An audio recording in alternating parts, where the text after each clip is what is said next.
New life class में आपका स्वागत है बाबू, है ना। देखिए हमने कल पढ़ा था किरण आरेख की बनावट के नियम और अवतल दर्पण के किरण आरेख की बनावट की प्रकृति के बारे में बताए थे और उत्तल दर्पण की। आइए देखिए पढ़ाते हैं बाबू, उत्तल दर्पण और अवतल दर्पण का उपयोग, है ना। ये बहुत बार पूछा गया एग्जाम में, ठीक है। उत्तल दर्पण और यहाँ से आपको 3 नंबर के क्वेश्चन आए। उत्तल दर्पण अवतल दर्पण का उपयोग से 3 नंबर या 2 नंबर, है ना। तो ये देखिए पूछेगा कि उत्तल दर्पण, पहले पूछेगा अब उत्तल दर्पण अवतल दर्पण, तो पहले लिखते हैं अवतल दर्पण। अवतल दर्पण का उपयोग, है ना।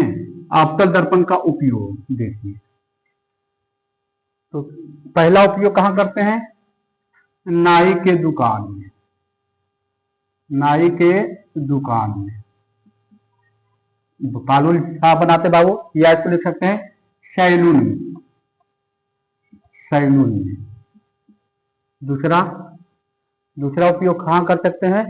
तो दूसरा उपयोग कर सकते हैं आपको सोलर भट्ठी में, सोलर भट्ठी में, सोलर भट्ठी में, सोलर भट्ठी में। तीसरा उपयोग कहां हो सकता है बाबू? तो तीसरा उपयोग हो सकता है आपका डॉक्टर के पास, है ना, डॉक्टर के पास, डॉक्टर डॉक्टर के पास, डॉक्टर के पास जहां पर नाक, कान,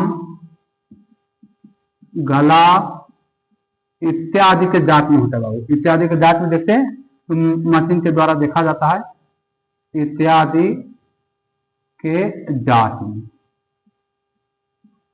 है ना, इत्यादि के, इत्यादि जांच में, है ना। अब चौथा उपयोग कहां करते हैं बाबू? तो इसका चौथा उपयोग करते हैं आपको, चौथा उपयोग करते हैं टॉर्च या टॉर्च या वाहन के रूप में, टॉर्च या हेडलाइट होता है ना, है ना, टॉर्च या वाहन के हेडलाइट के रूप में। तो टॉर्च या वाहन, वाहन के हेडलाइट, हेडलाइट के रूप में, हेडलाइट के रूप में, हेडलाइट के, हेडलाइट के रूप में बाबू देखिए। अब ये पढ़ लिख देते हैं उत्तल दर्पण। उत्तल दर्पण का उपयोग कहां करते हैं बाबू? उत्तल दर्पण का उपयोग, उत्तल दर्पण का उपयोग कहां होता है बाबू? देखिए उत्तल दर्पण का उपयोग कहां होता है? तो उत्तल दर्पण का उपयोग होता है गाड़ी के साइड मिरर के रूप में, जो बाइक होता है, देखते हैं बाइक के दोनों ओर होता है, या आप बस पर बैठते हैं तो बस के साइड में रहता है पट्टी और एक पट्टी ऊपर में रहता है, हाँ, है ना। तो गाड़ी के साइड मिरर के रूप में, साइड मिरर, है ना, मिरर, साइड मिरर के रूप में, ठीक है, गाड़ी का साइड मिरर के रूप में हो गया बाबू, है ना। ये हो गया। अब देखिए, अब यहां से आपको 2 नंबर या 3 नंबर में ही आएगा, ठीक है। उत्तल दर्पण का एक ही उपयोग होता है ना।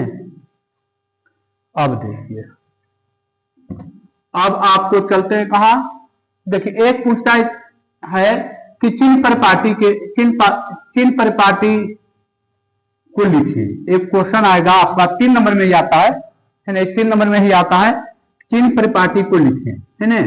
देखिए चिन्ह परिपाटी को लिखें। एक आता है चिन्ह, चिन्ह परिपाटी, चिन्ह परिपाटी को, चिन्ह परिपाटी को लिखिए, चिन्ह परिपाटी को लिखिए। तो देखिए चिन्ह परिपाटी को कैसे लिखेंगे बाबू? आइए देखिए, देखिए हम ले लेते हैं एक दर्पण है, कोई भी दर्पण है बाबू, है ना। देखिए ये दर्पण है, ये ध्रुव हो गया, है ना। तो देखिए आइए, ये ध्रुव हो गया। अब देखिए,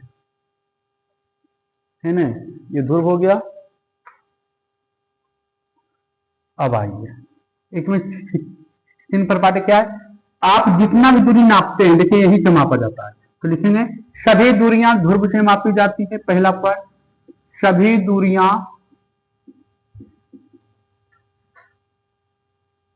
ध्रुव से मापी जाती है। सभी दूरियां ध्रुव से मापी जाती है। सभी दूरियां ध्रुव से मापी जाती है। अगला, ध्रुव के बाईं ओर, ध्रुव के बाईं ओर निगेटिव। ध्रुव के बाईं ओर क्या होती है? निगेटिव। ध्रुव के बाईं ओर, ध्रुव के बाईं ओर, बाईं ओर क्या होती है? निगेटिव। ध्रुव सभी दूरियां ध्रुव से मापी जाती है। ध्रुव के बाईं ओर क्या होती है बाबू? ध्रुव के बाईं ओर निगेटिव। ध्रुव के बाईं ओर निगेटिव होती है, निगेटिव होती है। हो गया। अब देखिए ध्रुव के दाईं ओर, ध्रुव के दाईं ओर, देखिए ध्रुव के ये बाईं हो गया, ये दाईं हो जाएगा। ध्रुव के दाईं ओर पॉजिटिव होती है। ध्रुव के मुख अक्ष के ऊपर, मुख अक्ष के ऊपर, मुख अक्ष, मुख अक्ष के क्या होती है? ऊपर पॉजिटिव।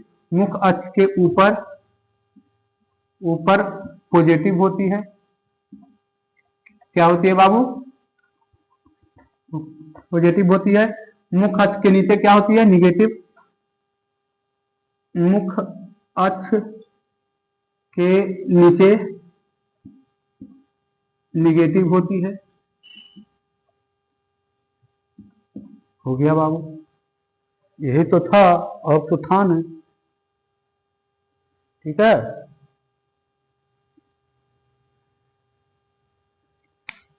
क्या बताए?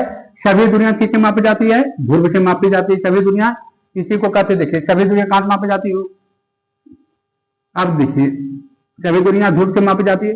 ध्रुव के इस ओर होगा तो निगेटिव, ध्रुव के इस ओर होगा तो पॉजिटिव। मुख अक्ष के ऊपर होगा तो पॉजिटिव, मुख अक्ष के नीचे होगा तो निगेटिव। ये तो है बाबू, यही तो बताए 5 पॉइंट। ये आता है बाबू 3 नंबर में आता है। ठीक है, सभी दूरियां ध्रुव से मापी जाती है। सभी दूरियां यहां से मापी जाती है बाबू, ध्रुव से मापी जाती है। ध्रुव के बाईं ओर, देखिए लिखे हुए ध्रुव के बाईं ओर निगेटिव, ध्रुव के दाईं ओर पॉजिटिव। मुख अक्ष के ऊपर पॉजिटिव, मुख अक्ष के नीचे निगेटिव। आपका इतना कर दीजिएगा 3 नंबर आ जाएगा। फिगर के साथ दिखा दीजिएगा, यही फिगर है, फिगर के साथ दिखा दीजिएगा, आपका काम हो जाएगा। अब देखिए, अब इसमें कुछ रहा नहीं। अब बस कल जो है आपको हम दर्पण सूत्र प्रूव करके दिखा देंगे, ताकि वहां भी 5 नंबर का क्वेश्चन आता है वहां से, तो 5 नंबर में आ जाएगा आपका प्रकाश का प्रवर्तन। क्या हो जाएगा? आप ये भी जानते हैं प्रकाश का प्रवर्तन किसे कहते हैं, इसके कितने नियम है? 2 नियम है ना? कहिएगा, आप कमेंट में लिखिएगा कि और कुछ इसमें बच रहा है, जो बचेगा उसको हम बता देंगे बाबू। ठीक है, वीडियो कैसा लगता है कमेंट करके जरूर बताएं। वीडियो अच्छा लगता है तो अपने दोस्तों के पास जरूर भेजें, और ज्यादा से ज्यादा लाइक करें, कमेंट करें, और चैनल को सब्सक्राइब करना ना भूलें। ठीक है बाबू, धन्यवाद।